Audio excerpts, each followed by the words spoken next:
Good morning, everyone. Thank you for joining us today. My name is Kurt Martin. I'm the Acting Superintendent of the Edmonton Police Service's Information and Analytics Division. I'm also joined by Axon's Director of Responsible AI, Anne-Lee Cook, and our Chief Innovation Technology Officer, Ron Anderson of the Edmonton Police Service. As many of you know, the EPS has engaged in many ways to continue its innovation and advancement of technology to support frontline officers and improve public and officer safety.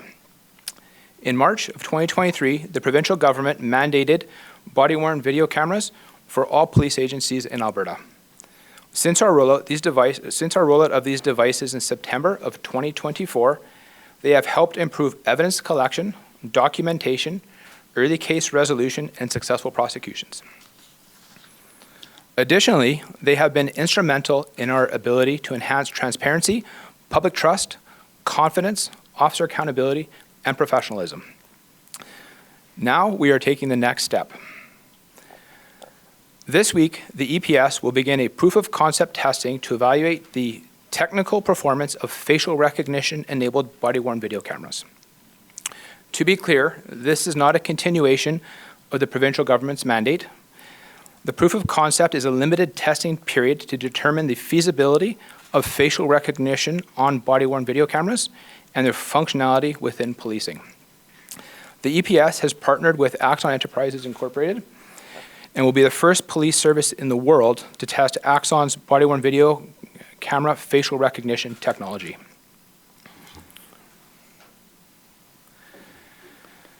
This proof of concept will test the technology's ability to use EPS mugshots to help make officers aware on shift of individuals with officer safety flags and cautions that resulted from previous police interactions. This technology will also help police be made aware of individuals who have outstanding warrants for serious crimes such as murder, aggravated assault, and robbery. Cautions are warnings tied to people that highlight a safety risk that stem from a previous police interaction. The purpose is for officer safety and situational awareness during police interactions. In total, there are 6,341 unique individuals who have a flag or caution. Some of the examples of these flags or cautions are violent or assaultive, armed and dangerous, weapons, escape risk, and high-risk offender. Currently, there are over 20,615 charges that have gone to warrant in Edmonton. As police officers, we have an obligation to attempt to execute these warrants in a timely manner to ensure that people who are charged with criminal offenses can be tried within a reasonable time as per their Charter of Rights and Freedom and under the timeline set by the Supreme Court of Canada in R versus Jordan. The total number of people who have at least one serious criminal warrant that will be loaded into this watch list are 724 people. These 724 people have a combined 4,564 criminal warrants.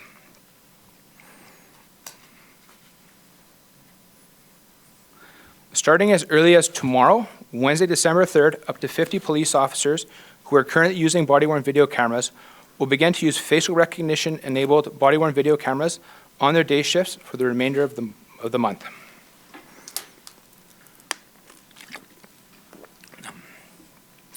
Police officers wearing facial recognition body-worn cameras will operate automatically in silent mode, which is a capacitive mode, while their cameras are actively recording. Officers will not receive potential resemblance notifications during this proof of concept.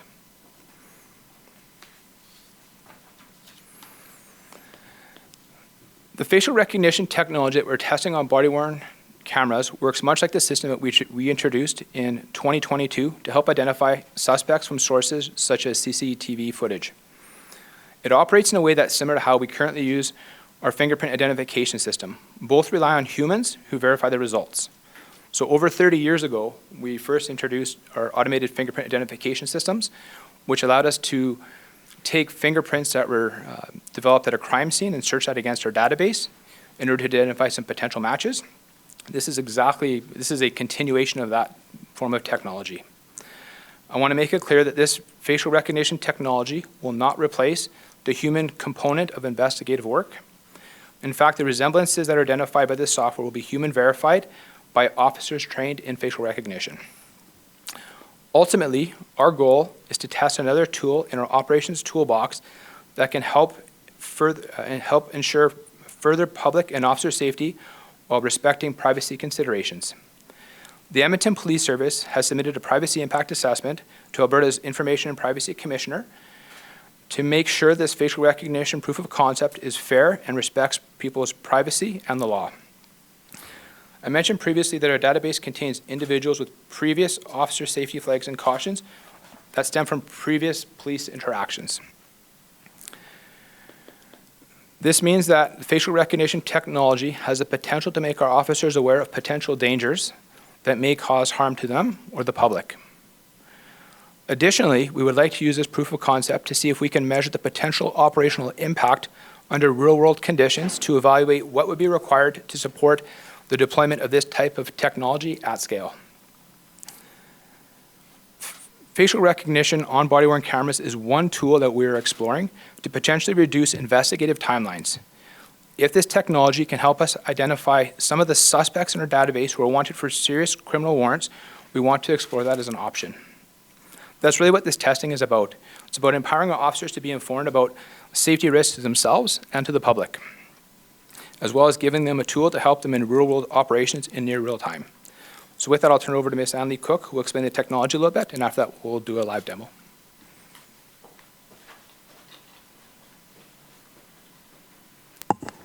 Thanks, Superintendent, and thank you to Edmonton Police Service for being our great innovation partners in externally evaluating this technology. It's a really important step for us to understand how the technology will work in the field and what value it could bring to both officer safety and community safety. So Axon has developed this facial recognition system with public transparency and ethical approach in mind.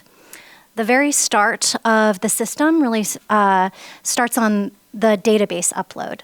So Edmonton Police Service and any police agency would identify who their database would be constructed of. So in EPS's on EPS's database, there are the serious warrants and also the officer safety alerts.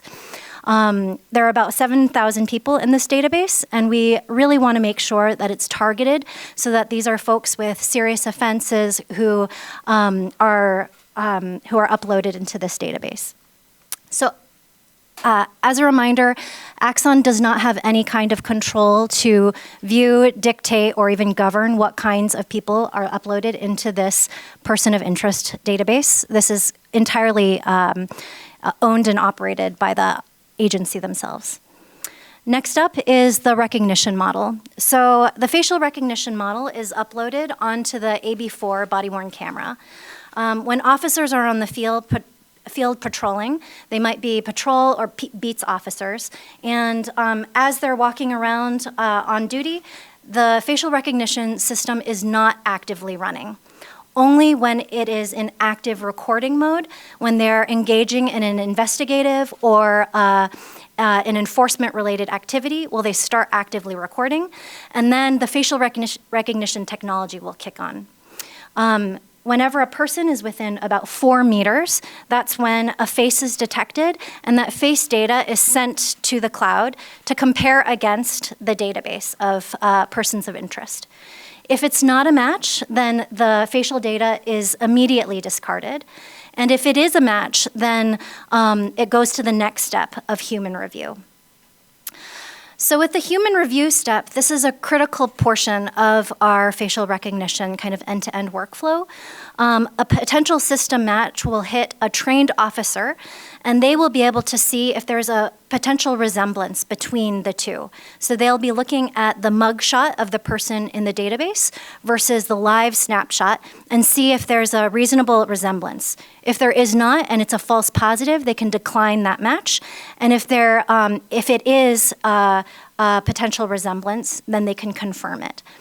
And at that point, that's where the silent mode ends for EPS. So I'll go ahead and turn it back over to Superintendent, and he'll run a live demonstration of how it works. So as Lee mentioned, our body-worn video cameras, when they're on, they're passively recording, but it's only when the officers are on an interaction which becomes investigative or enforcement in nature that they start actively recording. So once they start actively recording, that's when the software starts up, and anyone that's within 4 meters, face will be detected, and then that basically goes up to the cloud. That goes up into the cloud and is searched against the lists that are pre-populated. And then at that point there, what we'll see is if there's a potential resemblance notification, it will actually go to an officer who is going to be reviewing the results. And in this case here,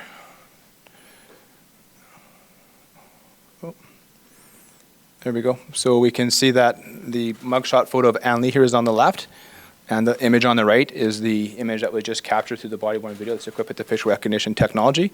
The officer who is trained in the facial recognition will take a look and then make a determination if there's a resemblance. If they indicate that there's a resemblance, then the image will be saved, and then the officer will be notified. And as you can see, there's an entire photo that was taken. You can see there's quite a few people that were actually captured in this image here, but the only person that was actually triggered the facial recognition is Ann Lee, and that's because she's actually in that database that we had pre-populated. So that's essentially how the technology works. This is what we would like to test through this proof of concept. Once this proof of concept is complete, the Edmonton Police Commission and Chiefs Committee will review the results, and based on those findings, they will consider whether we move forward with further testing in 2026.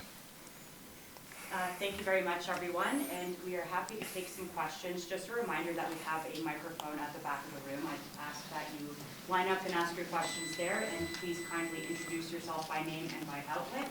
We'll allow for one question, one follow-up, just to ensure everyone gets a chance. Thank you. Mernali Unshin with CBC Edmonton. I'm just wondering, why did EPS decide to be the first to kind of test out this facial recognition technology opposed to maybe going with something that was established, or is this a field that's not yet established?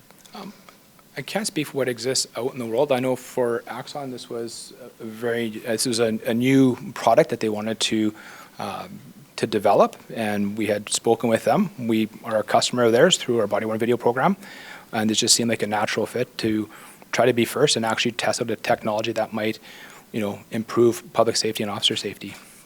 And when it comes to the results of the privacy assessment impact, what's kind of the timeline of that? When can the public expect to get the results from that?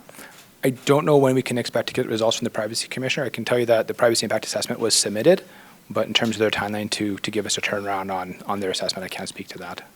And in terms of the training, when it comes to the human review portion, how are officers going to be trained to potentially match what's being detected by the AI? So there's two parts to this. So we have facial recognition that we use today. So the facial recognition that we're using today basically is what we use when we have CCTV footage of something like a robbery at a convenience store. If we have an image, we basically will take that and we'll run it through that database. The officers who basically are trained that facial recognition go through months of training in order to ensure that they're properly qualified and actually have the requisite skills required to form that opinion. In this case here, we're not looking for an opinion to the same level as we would if it was an investigative lead.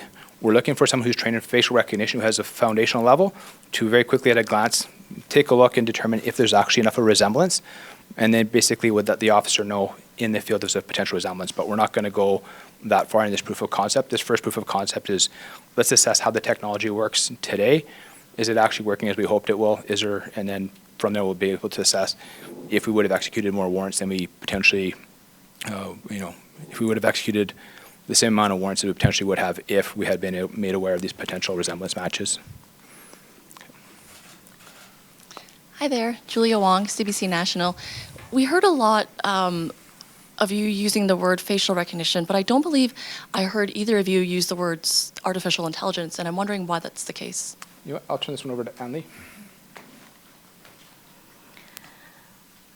It's interesting you ask that because artificial intelligence has a wide spectrum of use. So on one end, you might have the generative AI, such as ChatGPT, where you are asking it questions and it is constructing a new answer for you, compiling lots of different information. Also, LLMs, which are learning language models, are taking information and learning from them. So this is on one side of the spectrum. On the other side of the AI spectrum is a machine learning model. And so machine learning is where you kind of train a model using a large data set to understand how it's going to make decisions. So it's not making any kind of new decisions, generating anything new. And that's where fingerprint recognition and facial recognition lie. And so while facial recognition is in the artificial intelligence spectrum, we are kind of more on this machine learning level than on kind of a generative ChatGPT level. But just to clarify, you do admit that this is artificial intelligence? It is a type of artificial intelligence, yes. Okay. My follow-up is, there was mention of how during this proof of concept, there will be the human review. But after this is done, and let's say EPS decides to continue using it, will there still be that element of human review, or at that point, are we completely leaving it up to artificial intelligence? Well, from an Axon perspective, when we design the system, we always want to make sure that there is a human in the loop. And so the human reviewer is a really critical aspect of the entire system to make sure that with a system match, there's always an element of human discretion also in the system. The reason for that is because we know that this is a really powerful tool, and these are high severity people that we're looking for. So we want to make sure that the end-to-end accuracy always includes that human discretion as well. And I will just echo from the Edmonton Police Service perspective as well, that yeah, there will always be a human in the loop when it comes to this technology as we understand it today. For the last 30 years, like I talked about before, we've been using AFIS, like our automated fingerprint identification system. That requires a human to do that final evaluation and make that determination. So as we're learning about this technology and moving forward, that is the plan, is to continue with that human in the loop to do this review. But ultimately, it's, you know, even when we have the officer doing that first review, in a future phase, if this were to go, it will be the officer who's wearing the facial recognition equipped body-worn camera who will make that, you know, that final determination as to if there's actually a potential match with someone who has a warrant. Yeah. Hi there, Liam Newbeginning, Edmonton Journal. A couple more questions for Ann Lee from Axon. Sure. I'm just curious about Axon's, I understand this is your guys' machine learning model that's doing the facial recognition. I'm just curious, how was that model trained and where was all the data gathered for that model? So in fact, we are using a third-party model for this. And as you may recall, in 2019, Axon said no to facial recognition technologies because we had a lot of customers ask us for the use of the technology, and we wanted to understand where it was at that time. We took a look at the state of the art at that time and decided that the performance just wasn't good enough, especially when it came to demographic bias. So here we are in 2025, and we decided to take another look at the technology because it's everywhere. Coming through the airport, I didn't have to show my passport one time going through facial recognition. I unlocked my phone with Face ID, which is also a form. So we decided to relook at the models today, and we found that the state of the art are performing much, much better in terms of demographic bias, in terms of overall accuracy. And so to make sure that we have taken into account all of the historical learnings that have been taken into account in the industry, we are evaluating a couple of the state-of-the-art third-party models. Do you mind if I ask what those third-party models are and where they come from? At this time, we're still evaluating a couple of them, and so we're not at liberty to share, but once we have made our final choice, we will disclose all of that information. Will you be testing multiple of these models during this proof of concept testing, or are you guys going to be using just one? In this particular one, we have selected a single model, yes. And you're not able to share that? Not today, thank you. And then I'm just curious about on EPS's end about where locally this data and information will be stored.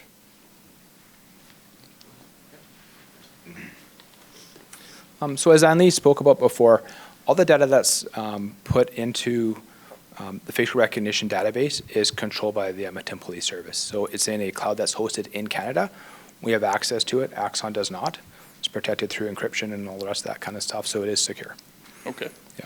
And just one last question from me. How will there be like transparency on the deployment of this tech as we move forward?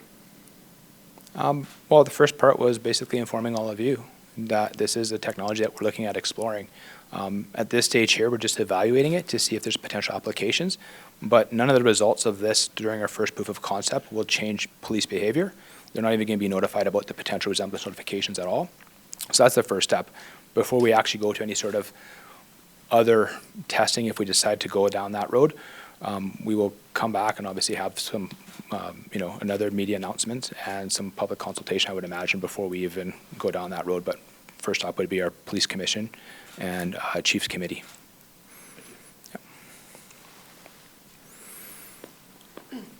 Hi, Laura Boothby with City News. Question for Annie and Lee.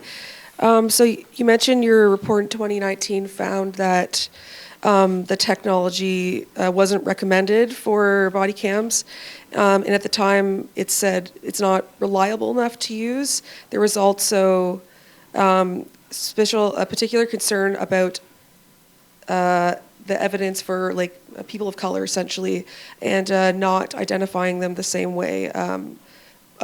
Lesser performance for people of color compared to white people.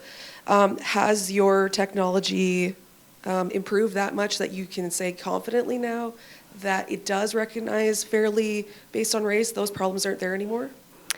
That's a good question. So when you look at facial recognition models today in the state of the art, all of the models that have the highest ratings have done a lot of research and a lot of training of their models to fill in the gaps that were previously there in 2019.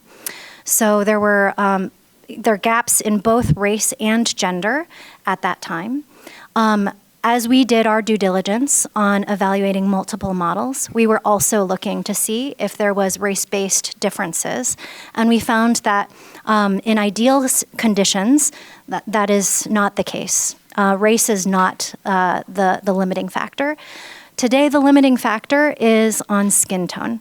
And so when there is varying conditions, such as distance, dim lighting, there will be different optical challenges with body-worn camera and all cameras in detecting and matching darker-skinned individuals than lighter-skinned individuals. And that's why we've put in guardrails in this technology to limit the distance and also to be only used in good lighting until we learn more about the capabilities. So are you kind of using this pilot project to learn if it's better? Like, is this kind of the testing ground for you on this?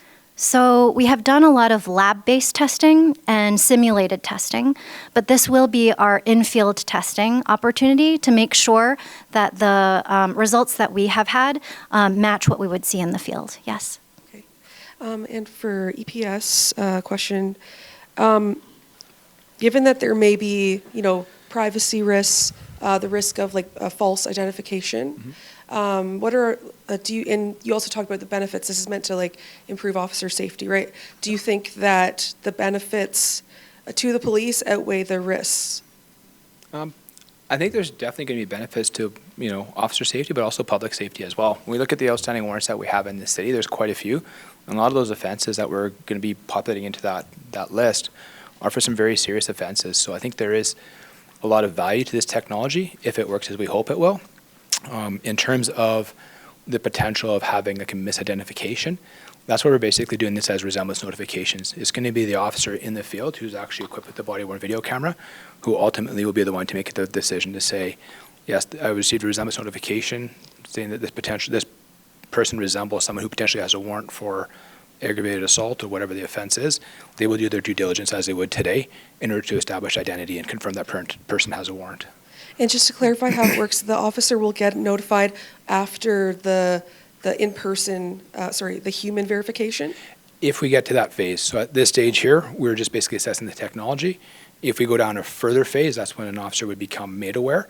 But like, I need to stress that during this first proof of concept, this is brand new. This is a first for the Edmonton Police Service. This is a first for Axon. We really want to crawl before we run and before we try to walk, to make sure that the technology is where it needs to be, and to make sure that we've properly considered the ethical use of this technology, and make sure that we're lawful in how we're using this technology. And a question for my colleague. The city's budget is coming up right now. Is this like being donated by Axon, or is there a budget ask from the city for this at all? There is no budget ask to this at all. This is an innovation partnership that we have with Axon, and basically we're testing this technology, so there's no cost to us. All the officers who are part of this proof of concept are already officers who are equipped with body-worn video cameras today. The only slight cost of the EPS would be for our officers who are trained in facial recognition to do the review of the potential resemblance notifications. But really the cost is quite minimal, but not tied to any ask that we're making of the city for funding for body-worn video. Hi, Luna Marcia, Radio Canada. So I get that this is phase 1, but are you expecting the database to grow? And how long is the data going to be stored in your files? Is it indefinitely, or does it have some kind of expiration date? So the database that we populated is refreshed every day. So if we have new people who have officer safety flags, they will get updated once a day. If warrants are executed or added that are serious enough to actually reach a threshold that we would use for this, then we'll put it in. But like I said, this is a proof of concept that's going to run till maybe the end of this month, at which point we're going to stop and evaluate what this would actually look like if we were to actually put this out in production and use this in real world. It will be things that we'll have to determine based off of the results of our proof of concept. Also, Axon, I know, released Draft 1, which could use audio from the body cam to draft AI reports. Could that ever be an option for the Edmonton Police? I think that would certainly be a very exciting use of technology in our future state, but we're not quite there yet. Thank you. Good morning, Gates Warren, CTV News. Just in terms of the human review, would it be in real time, like the footage would be coming in and then immediately being assessed on the other end by an officer? In this case here, for our proof of concept, this will be after the fact. So this could be later that evening or maybe the next day. Like I said, we really want to make sure that we're not affecting officer behavior during this proof of concept, just because this is new technology. In a future phase, the idea would be obviously to do this in near real time and make sure that our officers are aware of any potential dangers that exist to them right away, or to the public if they're interacting with someone who potentially has a serious warrant for. And just another question regarding privacy. Will EPS be working with the Privacy Commissioner regarding any further advancement of this technology? Yeah, the Privacy Impact Assessment has been submitted to the Privacy Commissioner, so obviously we welcome any feedback that they would have for us. Hello, Sarah Reed, CBC News. I just forgot my question. You mentioned that there were about 50 officers who were going to trial this proof of concept. Is there any particular way that those officers were chosen? It's just up to 50, and we tried to pick officers who are working primarily during the day, just because some of the limiting factors in terms of lighting and stuff. But we really wanted to get the best amount of data that we could. So typically it was going to be patrol officers, beat officers, the people that we know are going to primarily be working day shift during the course of this month. And then excuse my ignorance on the next one. In terms of how the body-worn cameras are used right now, you mentioned that the facial recognition and sort of that technology wouldn't be turned on unless there was actually an investigation. I guess, like, how often are they on right now? Is it the same situation they're only on in sort of interactions and? Yeah, I'll clarify, yeah. So what happens is, as a police officer, once the cameras are on, they're always passively recording. Okay. And that passive recording is for officer safety reasons. So if we had a horrible event where one of our officers was hurt and they were unable to turn on their body-worn camera, we would have the ability to physically retrieve that data from the device. But the way our officers are trained is that if they are on a call, which is either going to be enforcement or investigative in nature, that's when they start actively recording. So when they start actively recording, that's when the sound comes on, that's when the resolution of the camera jumps up, and that's when that facial recognition technology is activated for our proof of concept. The body-worn video camera that are operating today all that footage is basically stored and, whenever we lay charges, disclosed to defense and to the Crown. Because then this is sort of, I guess, the ignorant part. But just based on other stories I've covered, it has been like people who have been wanted on warrants have been caught based on officers potentially, in some situations off duty, but also just sort of out and about and then happen to recognize them. Obviously, there's thousands of people who are out on warrants or wanted on warrants. Would it not be beneficial to have that sort of facial recognition running frequently enough that if you were passing by people or you were interacting with a group and, there were some other individuals there who you weren't directly interacting with but were wanted on a warrant, like...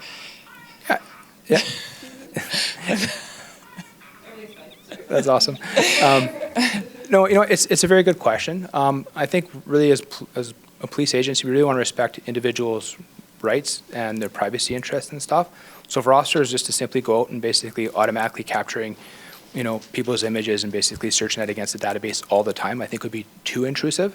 And that's why we really tried to limit it to when the officers are actively recording as part of an investigation that they're on or an enforcement action, just to try to find that balance between what is reasonable, because we don't want to overreach. Thank you. Hi, Jasmine King, Global Edmonton. You mentioned that you've submitted this to the Alberta Privacy Commissioner, but you're still waiting to hear back. So without that, how is the proof of concept going ahead right now? Do you need permission from them to start using it? No, we do not need permission. We just basically have to submit it. But we did get legal opinions from one of our criminal lawyers as well as a lawyer who specializes in privacy law as well to basically inform us and also to help us in what we've submitted to the Privacy Commissioner for their assessment. And you mentioned that obviously right now it's going to be working on silent mode, but if you do identify a person, what would happen if you do run into someone who is wanted for a warrant during this proof of concept? What are the steps after that? And during this proof of concept, my hope would be that the officers would have run that individual and basically executed that warrant. But this will basically help prove out the value of the technology. But in this case here, the officers won't even be made aware of a potential resemblance notification. And these will just be last questions, just in the interest of time. Thank you. Everyone's gone around, so appreciate that. Hi, thanks for taking another question. Just curious, after this proof of concept is done, how exactly are you going to evaluate it? How will you know if this has been effective, and then what are your metrics for success? There'll be a few things that we'll have to kind of consider. Part of this proof of concept will help us to determine what measures of success will look like. Some of the things off the top of my head that I could hypothesize about would be if our officers executed 3 warrants and there was the potential that they could have executed 50 warrants and we missed all those warrants, then that for me would basically highlight the potential value of this technology.